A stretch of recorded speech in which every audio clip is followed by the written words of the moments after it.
So hello, everyone, and welcome to tonight's Minuteman and Metro North Regional Community Meeting for the Bus Network Redesign Project. My name is Reagan Checchio, and I will be serving as the moderator for tonight's meeting. I would like to note, next slide, sorry. I would like to note that all MBTA activities, including public meetings, are free of discrimination. The MBTA complies with all federal and state civil rights requirements preventing discrimination on the basis of race, color, national origin, limited English proficiency, and additional protected characteristics. We welcome the diversity from across our entire service area. If you have any questions or concerns, please visit www.mbta.com, Title 6, that's Title VI, to reach the Office of Diversity and Civil Rights. Next slide. I would also like to remind everyone of the rules for participating in this meeting, as well as remind everyone that the meeting is being recorded. While we wish we were able to do this meeting in person, we are hoping that we have designed an online public meeting that will be interactive and provide an opportunity for us to have a conversation together. Before we can begin that conversation, I do want to review a few technical aspects of the Zoom platform. Next slide. We have Asl Interpreters tonight for the meeting. If you would like to view the Asl interpreter at all times, keep your view settings in gallery mode. To pin the interpreter's video, click the ellipses in the top right corner of the interpreter's video and select Pin Video. You will need to repeat this process each time we switch interpreters. We also have interpreters tonight who are translating the meeting into Spanish and Mandarin. If you require these services, please click the interpretation button on your screen, it's the globe icon, and select which language you wish to hear. In addition, we will be holding small group discussions later in the meeting. If you would like to be in a Spanish language or Mandarin language small group discussion, please message a project team member in the chat so we can move you to the appropriate discussion section at that time. At this moment, I will ask all English language speakers to please select English as their chosen language. This will allow you to hear translated non-English comments during the Q&A. Next slide. You can view closed captions by clicking the closed captions feature and selecting from the options shown. Show subtitle will display a caption at the bottom of the screen. View full transcript will display the meeting's audio transcription in a window to the right. Next slide. So all attendees are muted during the presentation to prevent excessive background noise. If you're viewing the meeting on a computer, you can toggle speaker view to see the presentation more prominently. If you're on a smartphone, swipe to change views. You may also use the chat button to submit a typed question or comment at any point during the meeting. The chat is not open, but if you direct your question to ask a question here, we will receive the comment and question. We will be monitoring the chat during the presentation, but ask you hold all the substantive comments and questions for the question and answer session we'll be having later in the meeting. If you do have a technical problem though, please share your issue in the chat at any point in the meeting and we will respond as quickly as possible. I'll note that all project staff members are listed with project team next to their names in the participant list. The questions that you submit will not be visible to attendees once submitted, but we will try to get to as many as possible during Q&A. And during the small group discussions, the chat will be visible to everyone, and we encourage you to keep any comments in the chat respectful for other attendees. If you use inappropriate language, you will be removed from the meeting. And now, after all of that, I would like to introduce Justin Antos from the MBTA, who will begin the main presentation. Justin? Thanks, Reagan. Next slide, please. A quick word on our schedule tonight. We will first hear a short presentation on the bus network redesign, what a network redesign is and why the MBTA is proposing one. Then we will break out into smaller rooms to give everyone a chance to speak to MBTA staff and each other and facilitators and note takers. After that, we will reconvene as a larger group again for open questions and answers. But before we begin, I want to introduce David Panagore, who's the Chief Administrative Officer here at the MBTA, for some opening remarks. David. Good evening. Thank you, Justin. I am David Panagore, Chief Administrative Officer at the MBTA. I'm pleased to be here to officially launch our brand new bus network map as part of our bus network redesign program and kick off the meeting. Transit is essential to the region's economy, especially post-pandemic, and MBTA buses serve our most transit-dependent populations. This area has experienced dynamic change, and we need a bus service that changes with it. It's essential that the MBTA bus network adapts. We're very excited to share our new draft network map with you. This is a once-in-a-generation opportunity to make bold improvements to the MBTA's bus network for the people that depend on it most.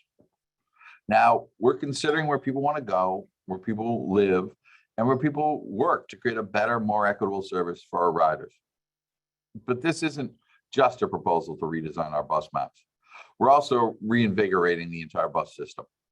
We do that by envisioning a number of new interesting routes that get people where they want to go, to new places of employment, and to new places of housing concentration across our system. We also do it by increasing service. We plan to increase bus service by 25% across the network and by 70% on weekends. We also plan to provide hundreds of thousands of riders with high frequency service. That's a bus stopping at a bus stop every 15 minutes or less throughout the service day. To make these improvements, there's going to be changes and trade-offs. Change can sometimes be challenging, but we think the benefits are clear. We're building a better and more equitable service for current and future bus riders that better reflects the changing travel needs of the region through a new bus network that is simpler and easier to understand, with higher frequency and better connections. We're excited about this, and we want to hear from everyone here, especially our bus riders. This is our bus network proposal, but it's still a draft. The map will change meaningfully based on the feedback we receive from riders, and hearing from you will make it better. Now back to you, Justin. Thanks so much, David. Next slide, please. I want to begin with what is a bus network redesign? Fundamentally, a bus network redesign is a rethinking of where MBTA buses travel and how often they come and what neighborhoods we serve to create a better experience for riders. Why are we doing all this? Because the region has grown and changed in the last 10, 20, even 30 years, but our bus network has not changed as much as our city. The COVID-19 pandemic, as David said, showed how important the bus system is to those who rely on it. Bus ridership in the depth of the pandemic was 4 times more resilient than ridership on the commuter rail system and on the ferry network. So that's shown just how important the bus system is. And it also shows how essential it is that that network change to keep up to meet the needs of bus riders. Next slide, please. I will say that the network redesign is only one component of the Better Bus project. Other initiatives the MBTA is advancing include the electrification of the bus fleet, so electric vehicles that pollute less, a bus priority program such as bus lanes and signal priority, as well as other changes to the bus stop experience and the fare payment experience, building more shelters, more amenities at bus stops, and more signs that tell you when the next bus is coming. Next slide, please. As important and as strongly as the MBTA we feel this service proposal is, we cannot do it alone. We need our help from you all and from our municipal partners. Because we don't largely own or control the streets that the buses operate on, we need transit priorities such as lanes to keep our buses out of congestion and traffic and keep them moving as quickly as we need them to in order to provide the level of service we propose. You can see a picture here of a bus lane going in Chelsea. We'll also need more places to park buses and stage buses on the streets and layover locations. We'll need to site new bus stops. And we will also need help from our municipal partners to site new bus garages. Next slide, please. This is reaching the end of a planning process that began over 2 years ago. And over the course of the project, we have heard from you what great bus service is. Number one, great bus service goes where you want to go when you want to go there. Number two, it's fast and it's frequent and reliable and it's simple to use and understand. So simple that you don't even need a schedule sometimes. And that it serves the people who rely on it most. So this service proposal hopefully reflects what we heard, and we have tried to reflect that in our network redesign. Next slide, please. So what are we trying to do in changing the bus network? First of all, we are trying to emphasize equity. And when I say equity, I mean increasing bus service to low-income populations, people of color, seniors, folks with disabilities, or who live in households with no cars. Those are the folks that rely on the bus service the most and who need it the most. Second, we're trying to focus on more frequent service. And third, we're trying to focus that frequent service all day, not just at rush hour, but we're increasing service in the middle of the day, in the evenings, and on weekends. We're trying to connect to more places, like David said. There are places in Boston that have grown up in the last 10 or 20 years that we would like to serve with better bus service.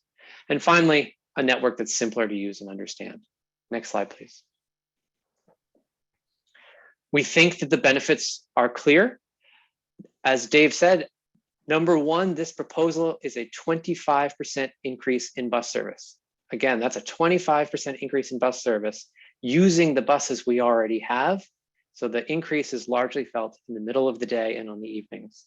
That increase gives more people access to high frequency buses. That is a bus that comes every 15 minutes or better, 7 days a week, all hours of the day. And that brings 275,000 more residents close to high frequency service. And you can see other benefits to residents of color and low-income households as well. Next slide, please. We talked about high frequency service. You can see where those types of buses exist today on the left. There are 15 corridors that meet our criteria of high frequency. We are proposing to double that to 30. And when we do that, we also bring high frequency service to some towns that have none of it today, such as Everett, Lynn, Medford, Somerville, South Boston, and West Roxbury. And we also connect to major employment centers such as the Longwood Medical Area, et cetera. Next slide, please. These are some statistics on exactly how many folks, hundreds of thousands of people would gain access to key destinations in the new network. And with that, I want to turn the floor over to my colleague, Melissa DeLay, who is a Senior Director of Service Planning and Scheduling here at the MBTA, to walk through specifically the bus routes and the areas and the cities and towns in the northwest and north part of the bus network that we're focusing on today. Melissa. Thanks for that introduction, Justin. So in general, we are working very hard to create better connections to more places.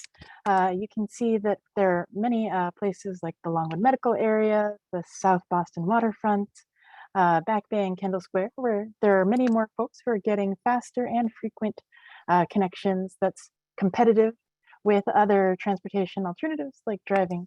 And we're very excited about that. Next slide, please. So here's the proposed route map for Arlington. You can see that the 77 bus remains a high frequency spine connecting along Mass Ave from Arlington Heights into Porter and Harvard Redline stations in Cambridge. This is branded as the T77, where the T and the route number signify that this is an all-day high-frequency service every 15 minutes or better, 7 days a week for 20 hours a day. This is a working name, and we do have a team looking at the branding and nomenclature questions, so this might change. But in general, anytime you see the letter T with the route number, that's an all-day high-frequency service. Now in this case, the T77 is not proposed to change where it travels, but we do propose improving all of today's key bus routes, like the 77 or the 1 or other routes, to be instead of every 20 minutes or better, instead every 15 minutes or better. This means that the T77 proposed frequency late at nights or on weekends is proposed to improve from every 20 to every 15 minutes. The T77 is also a merger with the former 79 bus, which is slated to not be part of the permanent network. The 79 was temporarily discontinued as part of the Forging Ahead COVID changes over the past 2 years. And it's proposed that the change be made permanent so that resources can be reinvested into improved T77 service. There's also a new route, at least new for Arlington, the proposed new 87 I'll call your attention to on the map. You can see it starts in Turkey Hill. Turkey Hill is proposed to be served by the proposed extended 87 bus. This will connect Turkey Hill, Arlington Center, and Broadway with every 30-minute service to Davis Square Redline and Sullivan Orange Line 7 days per week. This replaces the connection to Alewife on the former 67. Redline connections can still be made at Davis.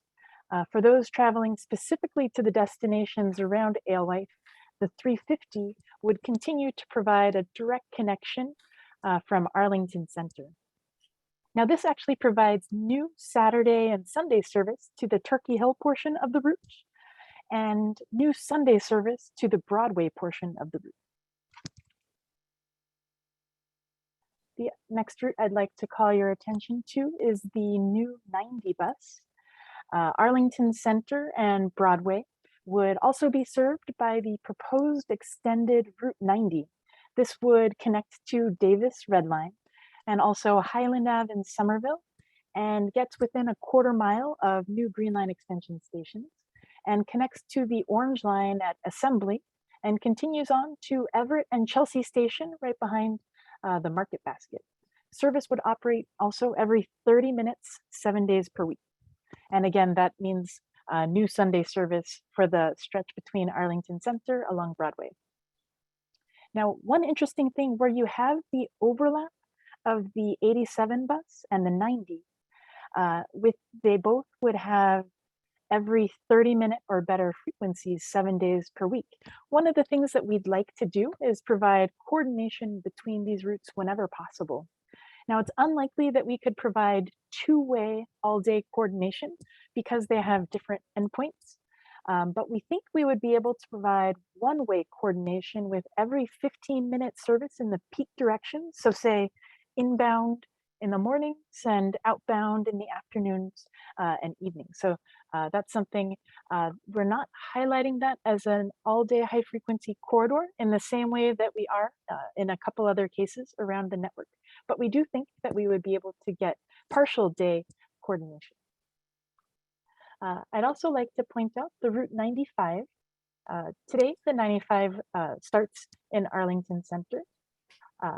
It would provide a connection from Arlington Center through Medford to the Orange Line at Wellington, which is a change from today's service, which terminates at Sullivan instead of Wellington. Frequency also would double within Arlington because today only half of trips continue to Arlington while half terminate at West Medford. And since all service would operate consistently to Arlington, that gets better connectivity. And just in general, we're trying to make more routes that do one thing all the time consistently for better legibility for customers instead of having to keep track of like the A variant trips and the B variant trips that do different things depending on time of day. So this would be a much simpler, easier to understand route. There's also the Route 350 that would continue to be a connection through Arlington. It extends out to North Burlington and continues to Alewife. Now, I have this that I'll show on the map when I get to the Burlington section later, but we do have some route changes to the 350 to make it a little bit more direct. But what that means is that it would not include the extension to Burlington Mall or to the Wegmans at 3rd Ave, which would become part of the 94 route instead. There's also a proposed new 54. The 54 is proposed to start in Arlington Center and replace the segment of the 67 that would no longer serve Pleasant Street because the 67 is not part of the network. It's been replaced by the combination of the 87 and the 54 in this proposal. Now this would also continue on. The 54 would continue to Belmont Center, Waverly Square, Waltham Center, and through Newton to Riverside Station. We're excited at the potential of this new local route, which provides better crosstown connectivity, suburb to suburb, and replaces some very awkward transit trips that would force travel into Cambridge or Boston, then travel back out to get to Belmont or Waltham or Newton. The next route that I'd like to call your attention to is the 78. The 78 would continue to operate as it has over the past 2 years with consistent service from the Arlmont neighborhood to Harvard, 7 days per week. The combination of the route to replace the former 84 would be made permanent. Formerly, the 84 was, I'll call it like an express bus version of the 78 that would go to Alewife during rush hours only.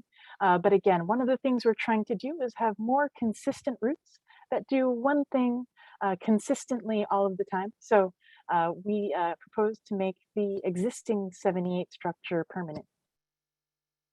The next route would be the Route 62. This would be promoted to provide consistent 7-day service between the VA in Bedford and Alewife Station in Cambridge. And I also will show the Bedford portion on one of the subsequent slides. The weekend and off-peak combination as 62/76 would no longer operate. This also means there would be new Sunday service on Park Ave and out to Lexington and Bedford for the first time. And one of the things that we had heard from riders, even in suburban locations, was that sometimes it was very difficult to get to Sunday jobs at grocery stores or to other destinations when the bus didn't operate on Sundays.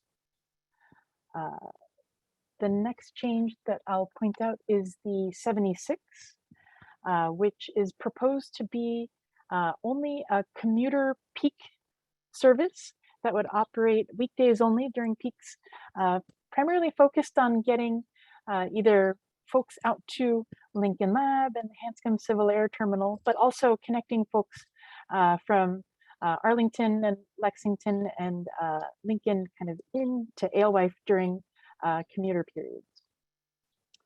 Overall, this is a lot more service for Arlington, and it's a lot more weekend service in particular by the creation of much more consistent service and with the new routes that were proposed. Next slide, please.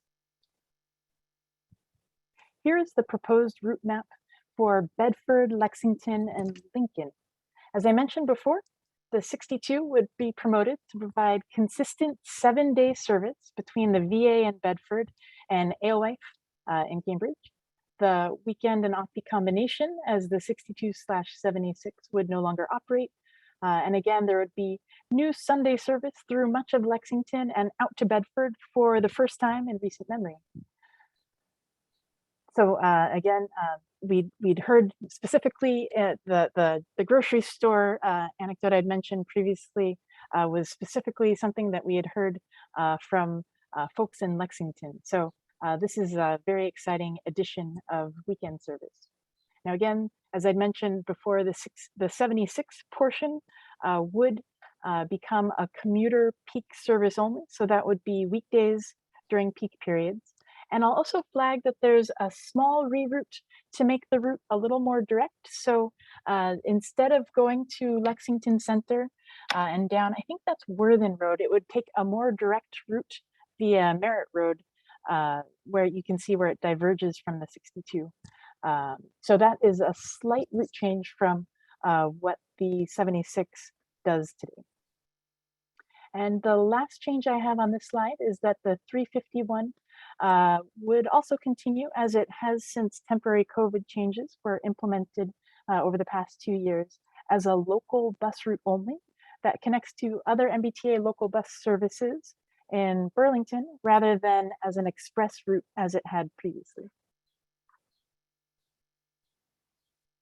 Again, a lot more weekend service in particular, and a lot more simple service that does more consistent service 7 days a week in many cases. Next slide, please. Here's the proposed route map for Belmont. You can see the 73, which we are again rebranding as the T73, would continue to be a high frequency connection between Waverly Square continuing into Harvard.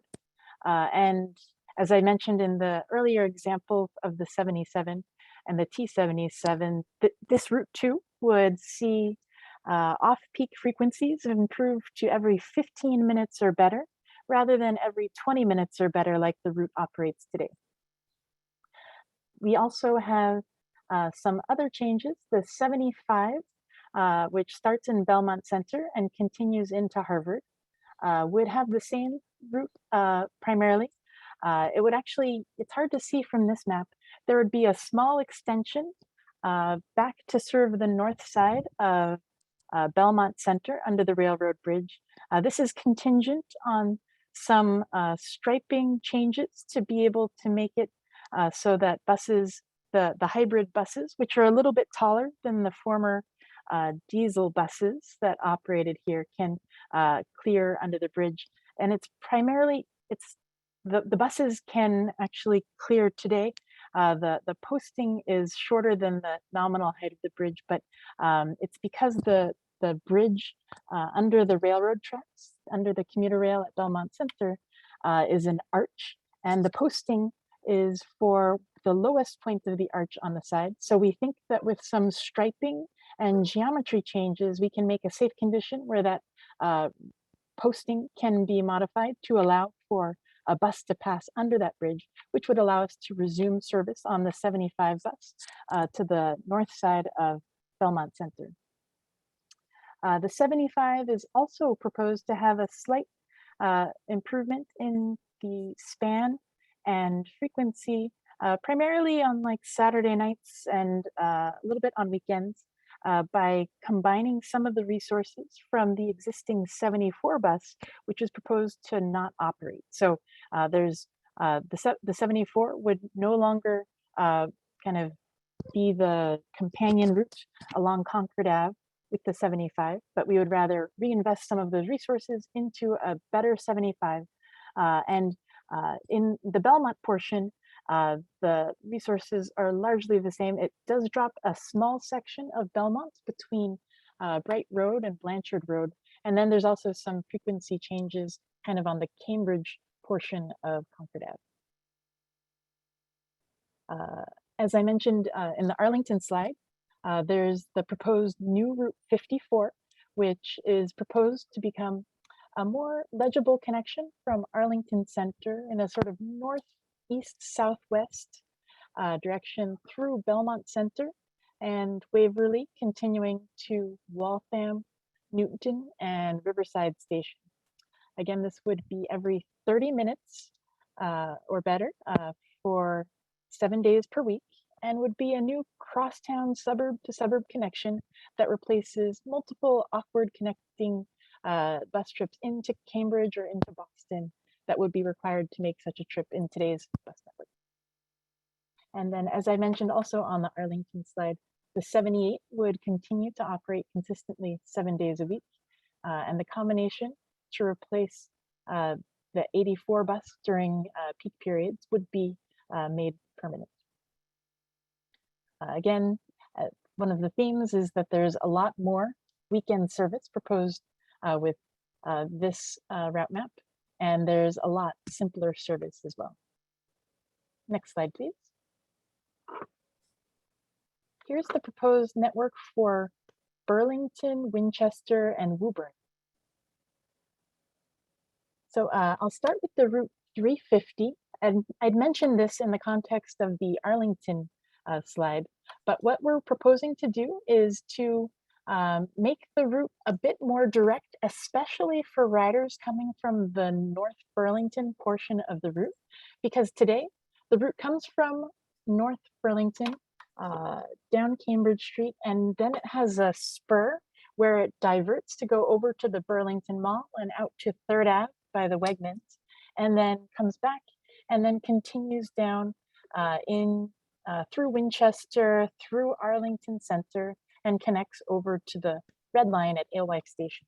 One of the things we're trying to do is make routes just more direct, and rather than have that mid-route spur, that sort of diversion where you drive over to the Burlington Mall, we spin off the Burlington Mall and the 3rd Ave portion of the route to be the end of the line for the proposed Route 94, so that the 350 becomes a much faster, a much more direct connecting option that would take people from North Burlington into the Red Line and back. The companion piece of that is the 94, which today terminates in Bedford Square, would be extended up Plaisted Road, up through Winchester on parts of what is today the 134 bus. So this is replacing part of the 134 bus with the new 94. And then the 94 would continue across via Lexington Street and some other portions of the route that today are part of the 354 bus before it would continue out to the Burlington Mall and the Wegmans over in the 3rd Ave Northwest Park area. So a lot of structural changes here. And there's also a proposed new route 133, which would start at Anderson Woburn Station, which would be first time that we would have MBTA local bus service connecting at Anderson Woburn. The only bus service there previously has been Logan Express and other non-MBTA bus services. And it would then loop around to areas that are currently on the 134 bus that are now we're calling the 133 bus. It would go over to Cumming Center and then continue over through Stoneham, making a sort of east-west connection through Stoneham and over to Melrose and ultimately to the Orange Line. So one of the things I'll flag is that you'll note that there's no 134 bus here, but there's also no express bus. There's not a 354 shown. We're proposing to, in some cases, replace express buses with 7-day-a-week connections that feed into either the Red Line or the Orange Line, or in some other cases, the Green Line as well. Since, for example, the 94 happens to connect to both the new Green Line extension station by, I think it's Medford Tufts, and also the Red Line at Davis, or the 133 connects to the Orange Line, 350 connects to the Red Line. So many of these areas become kind of extensions of the local bus network with connections to the rapid transit network, rather than focusing on being an express bus connection to the downtown, often with little or no weekend service. Overall, this also ends up with a lot more weekend service in particular, and a lot more simple service. Next slide, please.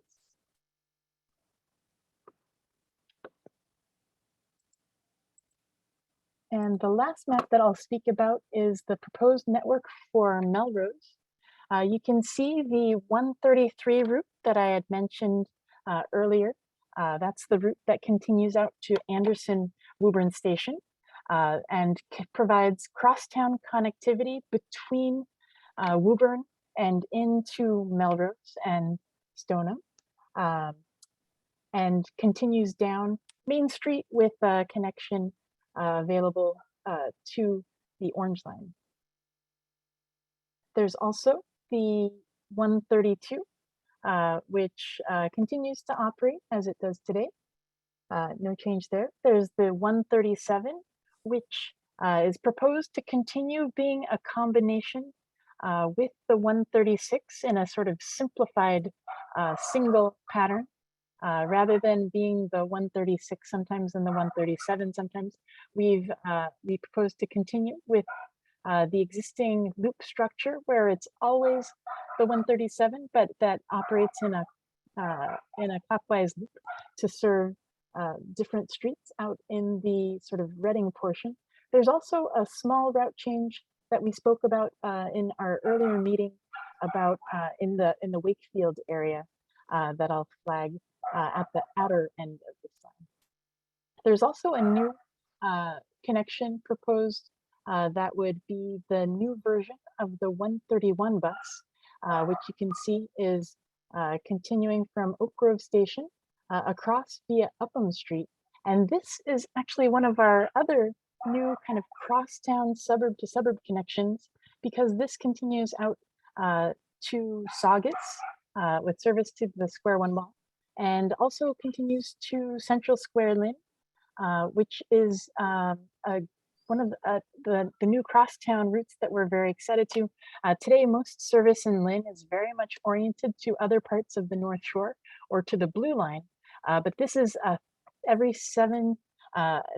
30 minutes, 7 days per week connection between the Orange Line and Melrose and Saugus and Lynn. So again, trying to improve some of those crosstown suburb to suburb connections and replace what can be some very awkward kind of going into Boston and back out type trips with something that's much more direct and much more competitive. And again, much more weekend service is proposed with this map. So with that, I will turn the presentation back over to my colleague, Justin, to talk a little bit more about the timeline. Thanks so much. Next slide, please. We actually have one more map of Reading, Saugus, Stoneham, and Wakefield. Sorry, let me come back. I missed one. So we, let's see, we talked about, well, I'll just talk about all these. We have the 133. That's the new route that starts over with the Anderson Woburn Station and would continue with a new east-west route across Stoneham into Melrose and down to the Orange Line. There's the 132 that currently operates. You can see the 137. As I mentioned, it would be a single Route 137 instead of the 136 on one side of the lake and 136 sometimes and 137 sometimes. So I'll flag that we have sort of shrunk the loop portion, so you can see that it's always north of the lake, which means that we've discontinued a short segment that's immediately to the sort of southwest side of the lake, but trying to make much more consistent service, because with the old loop structure, sometimes that would mean there'd be, every 90-minute service, which we didn't think was serving pretty much anyone well. So what we're trying to do is make more consistent and legible service with better frequencies that we think that would serve people better. And there's also the 131, that I was mentioning on the earlier Melrose slide, you can see that's providing that crosstown connection between Melrose across Saugus and over to Lynn. There's also the 105 bus, which is another every 30-minute, 7-day-a-week service that's slated to connect from Malden Center up over to Kennedy Drive, and also connecting to Saugus Center and the Square One Mall area. There's the 426 bus, which would be an every 30-minute service that would connect from Central Square Lynn through Saugus and would operate consistently to Wonderland Station. Rather than today, it's a more complicated route that sometimes it's an express bus that continues into downtown Boston, and sometimes it's a local bus that connects as the 426W over to Wonderland Station. We want to have that be a consistent 7-day connection to Wonderland. That means that it would always be a local bus route instead of sometimes an express bus and sometimes a local bus route. And just we've dropped the 426W nomenclature since it would already be one bus doing one consistent thing all the time. So that's one of the themes that you've seen throughout many of this, is that we've kind of downplayed some of those express bus connections into downtown Boston so that we can focus on being an all-day network with consistent 7-day service. And that was actually part of the plan even pre-COVID, but I think COVID's really underscored that because of the dramatic decrease in travel we've seen to downtowns in general. There's still some travel, but folks, we think that some amount of hybrid scheduling with only occasional trips into Boston and continued telework is probably here to stay. That genie seems to have left the bottle, and we think that having more of an emphasis on connections to rapid transit and offering more consistent weekend and evening and off-peak service is part of the package that we'd like to propose. So with that, now that's my last slide, I think. Justin. Yes, thank you. Next slide, please.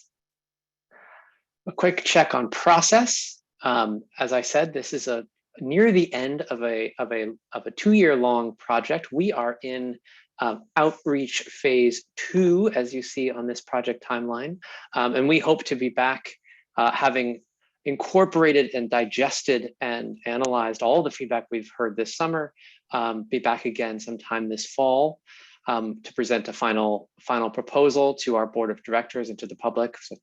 And plan, if all that goes well, to begin implementation in a phased approach, not all at once, over approximately 5 years, beginning about in 2023. Next slide, please. We have not been doing this in a vacuum. We've been trying to get out and listen to actual bus riders and other stakeholders. We have an external task force. We've been talking with municipal staff, lots and lots of meetings and lots of outreach. Next slide, please. And we encourage you to continue to giving us feedback. We've received a ton of it so far, and we have these events such as this planned in the future, more coming this summer, and we encourage you to attend as well. Next slide, please. There are many ways to provide feedback. You can submit a survey online at www.mbta.com/BNRD feedback. You can attend an event like this. You can email us. You can postal mail us. You can leave us a voicemail and record yourself, and you can stay up to date on the project on our website as well. I will note, since we're here on the website, we've gotten some questions in the chat about whether these slides will be available afterwards. All of the maps that Melissa was walking through are available in high resolution in multiple languages on our website. by individual town or group of towns. So if you saw a map that Melissa walked through that you want to zoom in on and figure out exactly what's going on and which route we're proposing it operates on, please feel free to go ahead and do that. It's www.mbta.com/BNRD, and then click on the button that says for the map. All right, you've heard folks from the MBTA speak a great deal. And now let's do a little bit of crowd involvement here before we break out into our breakout sessions. We have a poll for you. Reagan. All right, the poll should be showing up on your screen. Go ahead and vote. The question is, do you ride the bus regularly? And by regularly, we say at least once a month. Sometimes regularly doesn't necessarily mean every day here, but go ahead and log your answers here.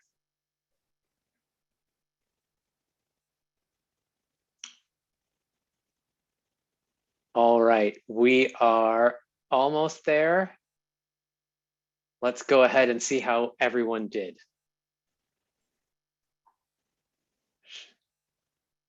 All right, 66% of us in the room tonight, all 174 of us do ride the bus regularly, at least once a month. I'll put myself in that category as well.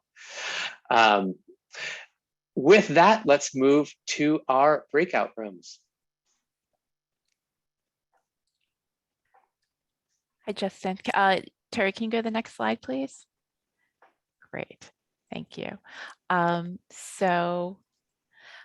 As I mentioned earlier in the evening, we're going to be holding some small group discussions to get your feedback and ideas about this project. I know that some of you posted some questions in the chat, some very specific questions about your routes and things, and we really encourage you to ask them during the breakout sessions. There's not going to be any differences in content in the rooms, with the exception of any non-English language breakout rooms. So as a reminder, if you prefer a non-English breakout room and did not indicate that preference earlier, please let us know. Next slide.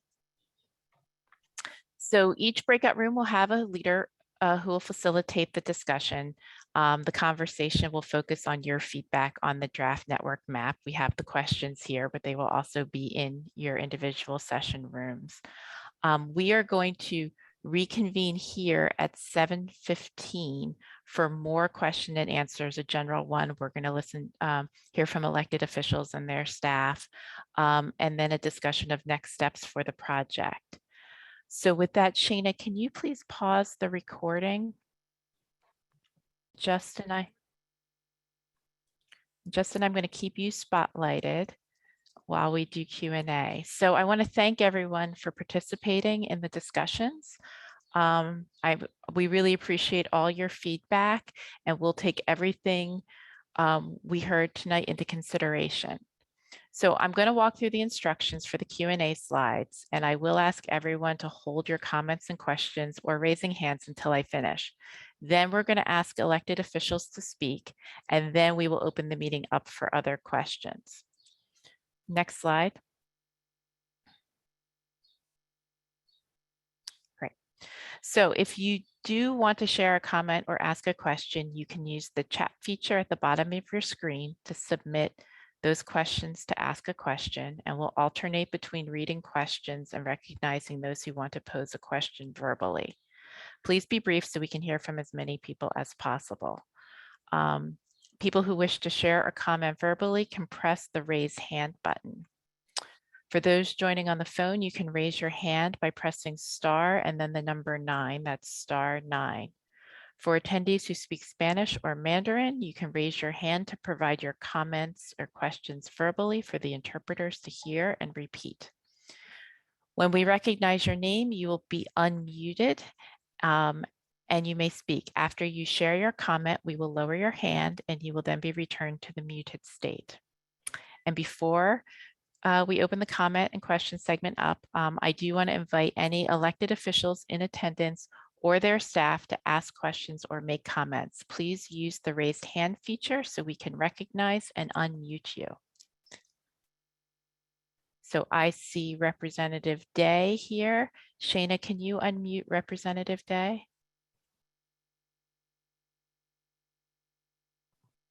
And you should be able to speak. Great, thanks, Regan, and to everyone here at the T for hosting this wide-ranging regional discussion. At the outset, I understand this long process has been engaged by many communities, so I appreciate the work that the T is doing here. I represent the towns of Stoneham and Winchester. I'll talk about Winchester briefly, quickly, and then turn to Stoneham. I note on the proposal for Winchester, you've got a change in the 134 route that used to head north uninterrupted. It's now going to require a changeover for folks heading up to change the 94 if they want to continue up on the new 133. So I hope that the riders of the old 134 have been consulted and at least sought feedback in there on that end. And I would also note that the route coming down appears to end at Winchester Center, the commuter rail station.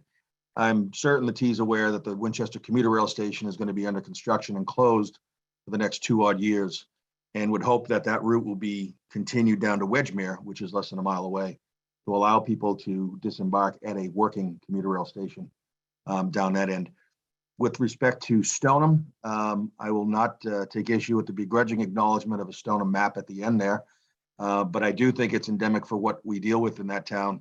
I saw the poll with some interest about the riders, and I think you've got a chicken and egg issue there. Stoneham has had for years one route, the 132, that when I took office back in 2015 ended its route at 7 p.m. with the assistance of the community, in particular a group of individuals who got together called the Stoneham Transportation Advisory Committee.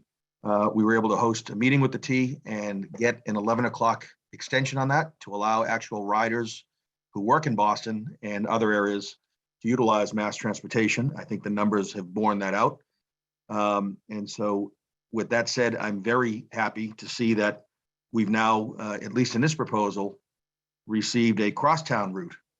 Instead of one spur going into Stoneham, there'll now be a cross for mass transit options in Stoneham. As a commuter taxed community, I think that's obviously well overdue for a town that's only been serviced by one line. So the 133 crosstown route is very much welcomed. I do have a couple of concerns, and I think you'll hear from some members of staff here today, the Stoneham Transportation Advisory Committee. I think the T is missing a great opportunity here to extend the Route 99 bus route, which ends right at the lip of Stoneham, instead of going down another mile or so to pick up more communities in Stoneham. By running that down again another mile, you'd have the logical turnaround at a new housing development down in that area. We have been in constant communication with the T. That apparently wasn't borne out in this Better Bus proposal. I had a meeting with folks from this proposal, from this group, about extending that 99 continued, and I would hope that we don't have to reset the button here when it comes to talking about our community interest in extending that particular route, that the historic discussions we've had over the last 6 or 7 years will be taken into account, and we're not going to have to go back and whip up community involvement to get comments in on that the comments we've been putting in consistently are taken into account by the T. Two pieces in particular that concern me on an overall basis is based on what I'm looking at here. It appears that even with the addition of the 133 to Stoneham and the 132 continuing in Stoneham, the proposal is to cut that line or those lines back to 10 p.m. service, which to me is highly problematic, going back on a gain that we shouldn't have had to fight for, but we did. So cutting that to 10 p.m. is highly problematic for commuters coming in and out of town. Their only access to mass transit, except for the car, would be these two lines. And we've got workers commuting in regularly into Boston and back and surrounding communities. And the other piece that I wanted to highlight and make sure, again, that the T pays attention to is I'm understanding that this is a rolling basis timeline of when you're implementing new lines, when you're cutting and transitioning lines. And I want to make sure that I'm clear and that you're all clear with us that we are not going to see a cut to a line before an expansion or a corresponding service that's supposed to fill that void takes place. So in other words, I don't want to see a cut to a existing bus route, and then a year later, the new route's going to come in. I have not been able so far to get concrete assurances from the T on either of those two aspects. So want to make sure that that's on the record, and we'll look forward to continuing discussions with you all to make sure that this thing's done right. Thank you. Thank you, Representative. I think, Can I address a oh, couple? yeah, I was Sorry. gonna send it to you, Melissa, for service planning, some of those changes. But Justin, I don't know if you want to address the implementation question first. Good comments. Melissa, why don't you go first? Service. Okay, those were great comments, and thank you for flagging all of those things. There's 2 points that I'd like to flag, and one I'd forgotten to mention in the Stoneham presentation, that the 132 would get new Sunday service. So I just wanted to point that out. Today, as you mentioned, it operates until 11 o'clock on Mondays through Fridays, and then also has Saturday service, but no Sundays. So we would be proposing to add new Sunday service. And thank you for flagging. We have done a sort of simplified presentation where we proposed kind of as a category of services that they would all end at 10 p.m. But recognizing that some of those routes operate beyond 10 p.m. today, I think that was a very astute point. So thank you for flagging that, and we'll absolutely consider that. And then the other comment that you'd mentioned about any of these restructurings, we definitely intend to kind of implement certain packages of changes at the same time. You know, if we're replacing a segment along a street from one route and it becomes part of a different route, those are absolutely intended to be done at the same time, so that you don't kind of have a discontinuity in service along any particular street. Now, that said, there might be some parts of the network where we are kind of permanently removing a bus service along a street, but for any of those where it's replacing, say, the 67 bus today with the 87 or the 54, like, we want to be very mindful of the continuity of service as we're implementing this. So that all is baked into our what we would ultimately program and roll out should this plan be adopted. Thanks, Melissa. Terry, can you actually go to the next slide for a minute? I know the hour is getting later. I think, Justin, we can stay a little bit beyond 7:30 tonight because I know there's a lot of interest, but I do want to encourage people that there's a lot of mechanisms to provide feedback, and we can leave this on screen. I'm going to go to Selectwoman Parker now. Shana, can you unmute the Selectwoman, please? Hello. Hi. Yes, Ramey Parker, Selectman. Can you hear me? Yes, we can. I was muted. I muted myself, so yes, we can hear you. No, it's fine. I just want to first of all thank you guys for all this hard work, and we have been for years trying to upgrade Stoneham with a east-west connection. So Stoneham is very happy about the 133. I couldn't agree more with everything Representative Day just said, including the 99 extension, the 133, the 132.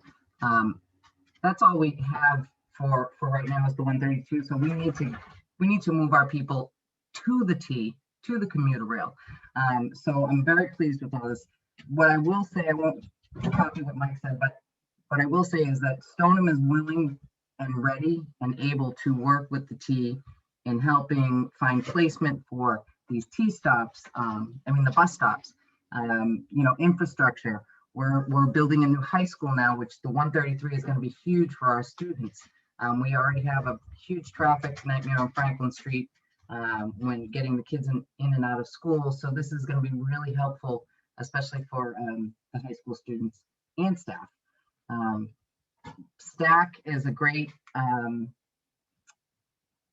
community group of volunteers who have been working since 2014 along with Mike to get some of these improvements for the T for Stoneham. So I just wanted to reiterate that we're here, we're ready to help, we're ready to roll. So if we can get up there on the list, we're in. So thank you. Thank you so much for your comments. I'm going to turn to Representative Lipper Garabedian. Shana, can you unmute the representative? Hello, how are you? Thank you so much for putting together this forum, and I'm pleased to hear that you will be going past 7:30 so that it can be a true listening session, and that people who have stuck with you for 90 minutes have a chance to have their voices heard and for you to reflect on our feedback. As you probably know, I represent the 32nd Middlesex District. That's the entire city of Melrose, about half of Wakefield, and a little slice of Malden. And following up on a letter that the delegation for Wakefield provided to you, I'm speaking specifically for that municipality. In my time as a state representative, I have come before you both in meetings like this and over letter and email to advocate against cuts to service that have occurred during the pandemic. And you referenced, for example, the loop that now exists around the lake, supported by a single bus line, that was consolidated from 2 bus lines pre-pandemic. So North Avenue used to have consistent service up and down, as did Main. And now there is, as you mentioned, a long loop, but that is a reflection of a cut to service and something that, has only existed for fewer than 2 years.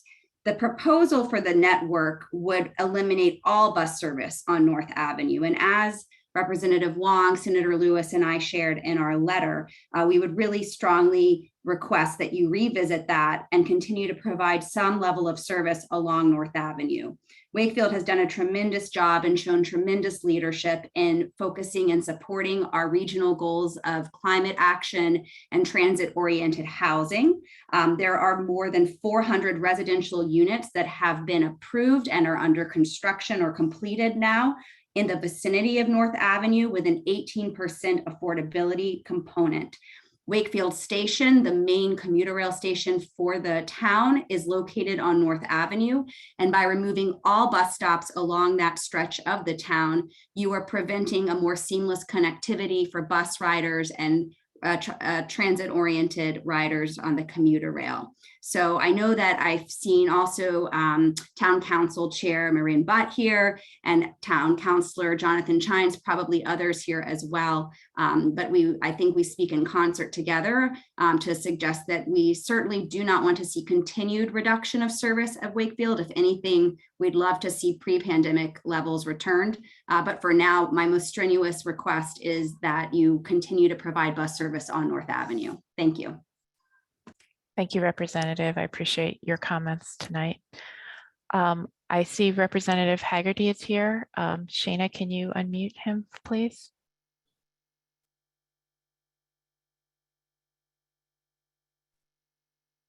Thanks so much. And thank you for putting together this public hearing. I'm here in large measure to oppose doing away with the 354 bus that services from Burlington to Woburn, Stoneham, down to Bedford and into State Street. I have heard from hundreds of constituents who are adamantly opposed to doing away with the 354. It is a direct link for my community into State Street, and from State Street, they can go off to various parts of our city, but it's exceptionally well traveled. That's what makes it so unusual why the MBTA would get on this path of taking away something that's so well traveled. It's constantly filled. It's easily utilized. It takes cars off our roadways. The climate impact, the convenience, the list goes on as to why it makes more sense to keep it than to do away with it. Folks in my community have made decisions about where to live. They've made those decisions based upon public transit. I understand that there are benefits to the 133 that's being proposed to better connect Anderson Station through Woburn, over through Stoneham to Melrose and into Malden. However, folks today who are taking the 354 would have a much longer commute to get into Boston. And that's what I think is being lost here. This is about time. People make decisions about how to get to where they need to go based upon how long it takes them to get there. So I just want to, again, reiterate what I know so many of my constituents have spoken on earlier. which is that the 354 is a critical link from our community into Boston. And as I think it was Lisa Lucas mentioned, that it's also a direct link out of Boston into Woburn. So again, not knocking some of the other proposals, the 133 and some of the positives that does, particularly to the town of Stoneham. But the 354 is a critical component for the city of Woburn. It is the rapid route that we have to figure out a way to save, and I'll be working consistently to try to do that. So again, thank you for my time to speak this evening, and thank you for all my constituents who have shown up tonight to oppose doing away with the 354. Thank you. Thank you, Representative. I think I see Alderman Dillon here. Shayna, can you unmute the Alderman?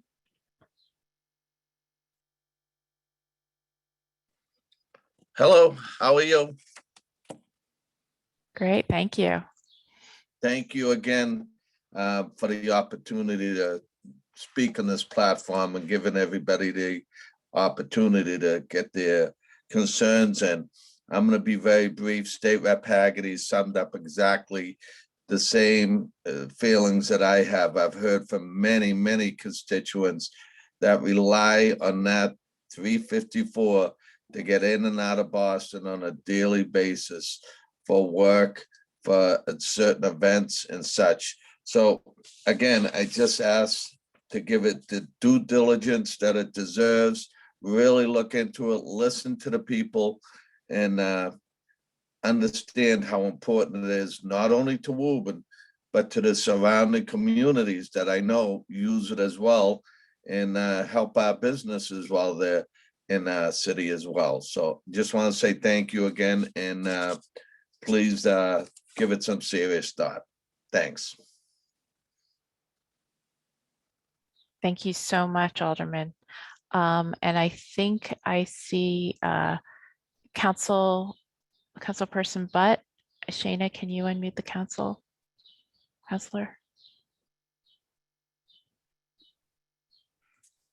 Hello, thank you. My name is Maureen Butt. I'm the chair of the Wakefield Town Council. I'm joined here by Jonathan Chines, who's the vice chair, and Julie Smith Galvin, who is a councilor as well. I just want to echo what Rep. Kate Lipper-Garabedian said earlier. Thank you, MBTA, for this thoughtful process. Just some things to consider as you, in response to kind of the draft proposal. One, it's really a missed opportunity for the 137 not to go to the Wakefield commuter rail station. The whole goal of the MBTA and the train should be connectivity. And so to not go down, at least go by the railroad station. So the population that you talked about earlier, the disabled, the low income, can't get off of the train and get on a bus. It's a big missed opportunity. So I'd ask that you reconsider that. We've worked really hard in Wakefield to be a transit-oriented, to create transit-oriented housing. And so people are moving to Wakefield because we have 2 commuter lines in town, and not to connect the buses, like I said, it makes little sense and is a missed opportunity. Another missed opportunity that was mentioned in the small work group that I was part of is that we have a vocational school next to our high school, and the bus, this is something I talked about 5 years ago when this process was started, that we have been asking for a bus route to go by our high school and the vocational school as students from other towns go to the vocational school, attend the high school, and then also our high school students need to hop on the T to go to internships or jobs in other communities. So just something to consider. And then the third thing to consider is on Water Street, where the bus does not go now, it is an environmental justice route. And so to consider how a bus line would go through kind of environmental justice route as we think about, again, connectivity. So thank you for the opportunity to respond. Thank you so much. I appreciate your comments. I do want to note that we're getting a lot of really constructive comments in the chat. I know submitted, and I do want to emphasize, and Justin, you can back us up on this, that we are reading every comment. So if you type your comments, and even if we're not reading them aloud in the meeting, we are going to read them all, and they are being taken into account. So I just want to assure everyone of that. Also, we're going to keep going for a little bit, although with the volume of comments, I'm not sure I'm going to be able to read aloud everyone, but we are going to keep going for a bit. I just want to emphasize again, if you're not an elected official, if you could lower your hand, but I will continue to call on elected officials and their staff. And I see Betty. Shana, can you unmute Betty? Oh, I'm gonna hit unmute.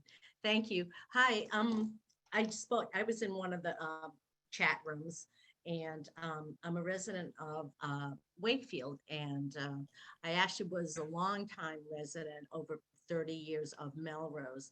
So I'm very acquainted with the 132 bus, and there are peak periods that it's in high usage, but at the same time, you know, the shoulders really drop precipitously. So please take your time and reevaluate that usage. And if you could shift when you do have your high frequency and your lower frequencies, and, you know, even simple things, and this is a micro, you know, view, that even the bus stop located at 884 to 910 Main Street in Melrose by the Whole Foods. I mean, that in itself speaks volumes of what's wrong with this situation. The bus stop is 50 feet from each other. So that's stuff like that we need for you to look at and create the efficiency and relevancy that we need, you know, because there are some high usage periods, and there are some just really dead periods. I mean, you've had bus drivers on the 132 route speeding, you know, so they can get a break time on their end in Malden Center. But and it's not to point that out. My emphasis is for you as the designers to take the time to look at these kind of, you know, micro issues, and that creates the, you know, substandard efficiency that you're trying to achieve. You know, be flexible. Maybe you are creating these routes, but take the time to reevaluate, and don't feel like you're locked into making these decisions because someone came up with a creative idea, which is wonderful. And we need that kind of think tank going on. And I won't take up much time, but also one of the things I did mention in the chat room was it's important for you to look at your equipment. If there's some way for you to look at alternative types of equipment, you know, you have your large buses, maybe you can find some medium buses or something smaller to still serve like the Route 132, even though, I mean, there are dead times that bus driver is not picking up anyone, and I have observed the high speeding. But please just try to create efficiency and use our tax monies, you know, in the right way, especially with the bad news that we've been hearing in the news about the MBTA train system. And you know, show them off, be the best. Thank you very much. Thank you for your comments. Paul, I think is next. Shana, can you unmute Paul? Thank you very much. Can you hear me? Yes, we can. Okay, I'm Paul Schlickman. I'm on the Arlington School Committee and have been a town meeting member for quite a while. One of the biggest disappointments of the whole reorganization is that you're looking to eliminate the number 80 bus, when you really should be doing quite the opposite. The new Green Line extension, you know, you can build it, but we need to be able to get to it. You're not going to have parking near the new Green Line extension, and to have no reliable transit to make the connection from the Green Line extension through West Bedford into Arlington just really makes no sense at all. It's a 10-minute quick trip from Arlington Center along the streets of Medford coming in through Boston Avenue. Probably one of the less congested approaches to transit, and a really high quality, high frequency bus run of the 80 and then extending it out to Arlington Heights will reduce our dependence on the Red Line and give us another option for getting into town. That's the thing we need from this. A lot of the other things are interesting, but the real need is to make connections into the heavy rail system. And if we can't get to the Green Line extension, it's a huge amount of money being spent on transit that comes almost to our doorstep that we won't be able to access. So think about connections into this Green Line extension, which just didn't seem to be part of the thinking in terms of developing this plan. Thank you. Thank you very much. I appreciate your comments. Anthony Langone, and then I think we're going to move to general Q&A. Shana, can you unmute him? Can you hear me okay? Yes. Perfect. Thank you so much. I just want to echo, Representative Haggerty, Councilor Dillon, they did a fantastic job advocating for the 354 route, as did so many people that came out tonight. On the Traffic Commission, we filed a motion the other night. We adopted it, just opposing some of the changes. There's some great parts. The inclusion of the Anderson Regional Transportation Center and the Washington Street Business Park. But I guess my question that I put in the chat earlier, when the MBTA was considering the elimination of the 354 Express, was there a traffic or a climate impact study on the effects of potential increased drivers on the local roadways? Due to revised commuter patterns, that bus route, that direct shot into the city, really incentivizes people to take it. It's a cheap. With gas going up, it's a $4.25, I think, with the Charlie card one way in. That's why people are taking it. And I think just making them go out of their way, making them go through some more traffic in order to get an orange line or a red line connection, especially now with some of the changes that we've obviously heard about this week with the weekend service on those static transit lines. I just think you're going to decentivize, drivers from taking it. I think you might have people deciding to take cars in, like the representative was hitting on, and just something to consider. I know it's you've heard a lot from a lot of the people that are making noise on it, a lot of the local boards in the city, as long with the city council now. Just please consider that bus route. It's super important for the people that take it, and I take it 3 times a week, so I'm a little biased on this one, but it's a great route, and people like their direct lines into the city. They don't want to transfer or layover. So thank you. Thank you so much. I don't know, Melissa, Justin, if you want to comment at all on the 354 or I think we have definitely heard the feedback tonight about it. And that's what these meetings are for, I think, to get the feedback from the groups as the map is still draft, right? As we move into final. Absolutely. That's it's a draft proposal that we put forward. We plan to make changes and have a modified version of the map that we show to our board in the sort of September timeframe, taking into account as much feedback as we can. So perhaps we didn't get everything right. Stay tuned. Thanks, Melissa.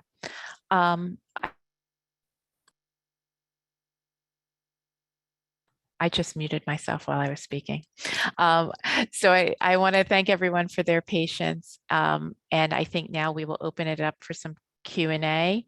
And now, okay. Thank you all for being patient. And I'll try to also get to some of the questions that are that are being submitted, but I know a lot of those are comments. And like I said, we're taking all of this, we're recording all of the comments that are being submitted tonight. So thank you. So Finn McSweeney, Shana, can you unmute Finn? Thanks, everyone. Just a really quick, more general question. If you have a station, say like Oak Grove, that has multiple buses coming out of it, departing from it, that are every 30 minutes, say, and this is going to be the case throughout a lot of the network, I'm imagining. Are you going to run those so they're like departing at the same time? So you have both leave at 5 and then both leave at 5:30? Or are you going to run them staggered so that, in effect, those corridors get more frequent service? Hopefully that question makes sense, but I'm sure there's like a guiding philosophy on that. And hopefully there's a straightforward answer. Thanks. And I will turn to Melissa for this one. Melissa, how does that work?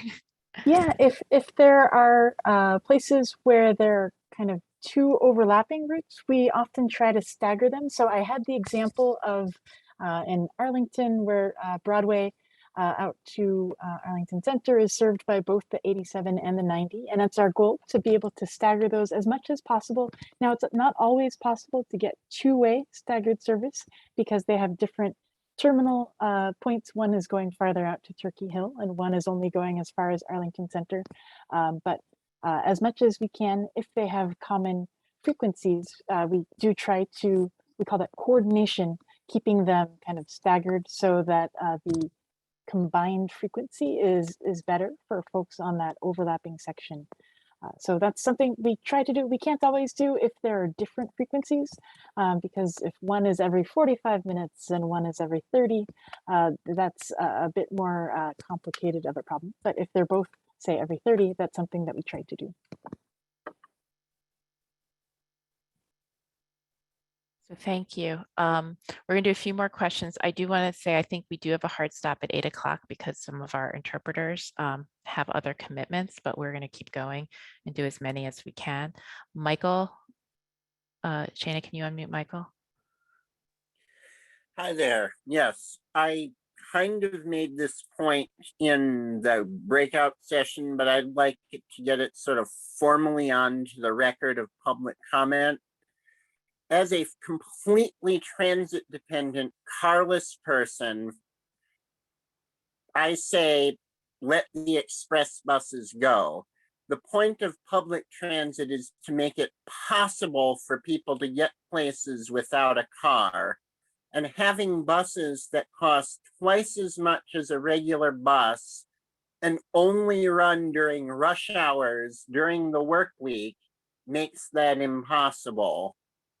And local bus service with connections to the main T system are far more important for those of us who actually rely on transit out of necessity, not out of choice, than having luxury buses that run down the freeway to downtown office jobs. And I'd say, local buses are good. I like your plan.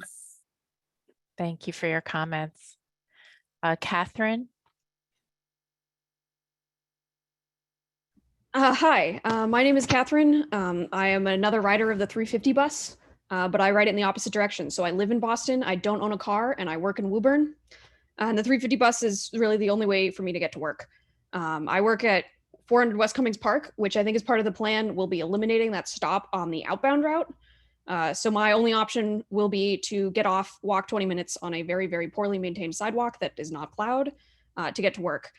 I think half of the bus, half of the people on the bus in my direction seem to get off and get on that stop. And there's a number of coworkers, some of which are here tonight, who also take that route in the same direction as I do. And I know we'll all be impacted by both getting rid of the 354 and getting rid of that stop on the outbound. And some of those coworkers also rely on local bus transit as well. So while it is great that we have this 133, and I appreciate the flexibility that it would give us to, say, leave during the middle of the day and get around, especially on weekends to and from Woburn, it really is making it much, much harder for us to get to work on weekdays specifically. And I know it would double my commute and it would make it very, I don't know if I would continue taking the bus. I would probably have to figure out some other way to get to work because that's just too much time, especially during the winter. Yeah, thank you. Thank you so much for your comments.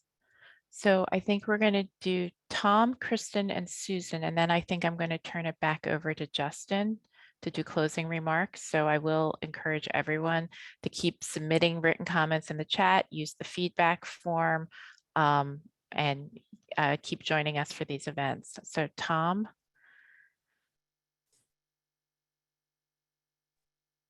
I just wanted to echo the support for the 354 and mention that the online trip planner seems to not indicate that the 354 will be gone when you do the comparison thing. I think that could be having an impact.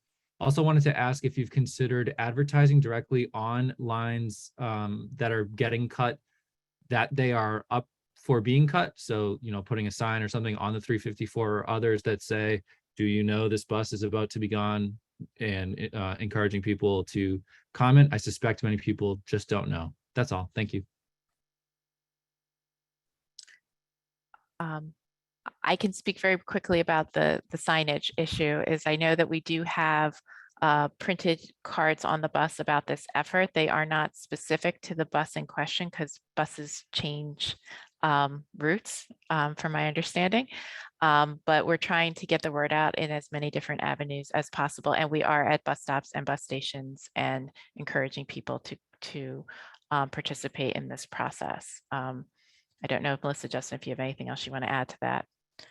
Okay, Kristen. Hi there. I appreciate you giving me a platform right now. I am a Melrose resident and pre-pandemic was a frequent bus and T rider and have started to reuse that as we go back into hybrid of 2 to 3 days a week. And I think even before the pandemic, there were issues, less so on the morning commute, right? From Melrose, there's a fair amount on Main Street. And even if with this new revision, I think like most people can make something work with the new revision going to work. But because the orange line is very unreliable and there's many delays, there was always an issue coming home, right? When you get back to Oak Grove or when you get to Malden, to be able to, like, if you missed your bus, you had to wait a half hour. And for those that have daycare, which has now been cut from 6 to 5:30, in some instances 5, you have a missed bus of 2 minutes because of the delay on the T. You can't get to your kid for a half hour. That poses major issues and cost implications for those that can't afford or have access to like another alternative. So I just am wondering what you're thinking and how you're thinking about frequency in the evening and how you're going to address those issues. And also, if I'm understanding the new route correctly, the 136, 137, which has decreased a little bit in service and frequency in the pandemic, will continue at that frequency, but is now not going to Oak Grove. So that causes another challenge of not being able to connect as quickly as possible to Oak Grove, and that Oak Grove is easier to get a seat on the T. It's easier to like you can rely on it better than sitting in traffic to go to Malden. So I'm just curious why that decision has been made and what you're doing about the evening buses. All right, so thank you, Kristen. So I think, Melissa, questions are generally about connections, including the orange line and frequency and how it all kind of works together. And after Melissa answers, we'll do Susan, and then Justin will do final slides, and then we'll, I think, wrap up for the evening. So Melissa? Certainly. One of the things that we were taking account at the time that we were drawing this up was that we're working on the Orange Line and Red Line transformation project. So there are many other initiatives underway with the purchase of new Orange Line cars and also with other signal system upgrades to improve the frequency on the Orange Line, which I know we've had the very recent change as early as Monday of this week with the frequency changes. But before that, the Orange Line frequencies at rush hours were something like every 6 minutes, every 6 to 7 minutes at rush hours, and then maybe every 8 to 10 minutes at off-peak times. And with the Orange Line transformation project, there are other plans underway to get that improved to be every 4 to 5 minutes. So with the opportunity for, there are more cars that are being ordered so that we can get that better frequency. So that was one of the kind of assumptions that went in when we were drawing these connections. And then the other thing that we were thinking about is that today, the 136, 137 have kind of the dual connection opportunities, but because of the configuration of Oak Grove, that can be kind of a long driveway. So we were looking at different opportunities to think about maybe do you need multiple connection points? Could we try to save some time and make focus our efforts on one connection versus the other? But hearing that feedback, that's something that we can consider as we're looking at this moving forward. So thank you for sharing that experience. Okay, thank you, Melissa. So Susan, you will be the last verbal comment of the evening. Thank you. I'm honored. So I already made comments about routes, what we hope changes, and also what I appreciate about this network redesign. But a question, the sense I get is that this is meant to be revenue neutral changes. And I was just wondering if you could answer that, if it is or is not. And then also, since it seems some of us are going to have some painful trade-offs, all right, that has to get made. What are opportunities, if necessary, to increase revenue to have enhanced transit? Thank you so much. Thank you. I might turn this over to Justin to address that question as he does the final slides too. Great question, Susan. This proposal is actually slightly different than what you may have seen in years past. This does represent a net 25% increase in bus service without changes to, we think we can do that with our existing fleet. So that does increase service mostly in the off-peak time, so midday, evenings, and weekends. I think fare revenue and advertising revenue is certainly outside of the scope of the project. I think we do anticipate some increased ridership from this. We hope we're meeting the needs of more travelers in our region, and more buses are going to go where more people are going to want them to go and when they need them. So we hope to gain some ridership and fare revenue gains out of that as well. I hope that answers your question. I guess really quickly, I just wanted to say thanks everybody for sticking with us so late. What we heard tonight was a mix of things that you support, things that you don't support, and also suggestions for alternatives and compromises and changes to the plan that we proposed tonight, which is exactly what we wanted to hear. So thank you for telling it to us. This represents our best thinking on where buses should go and how frequently they should come and what they should serve. Did we get it right? To Melissa's point, absolutely not. We can't get it 100% right. We're going to do our best. And part of us trying to do our best is to hear it from you. So we definitely heard some great feedback tonight. We will take it all down. And I just wanted to say thank you. In my opening remarks, I said, we can't do this without you. We need to be hearing from you, not only about the service plan, but also getting help on bus lanes, bus parking spaces, layover, operator restrooms, et cetera. So we can't do it without you. So thank you.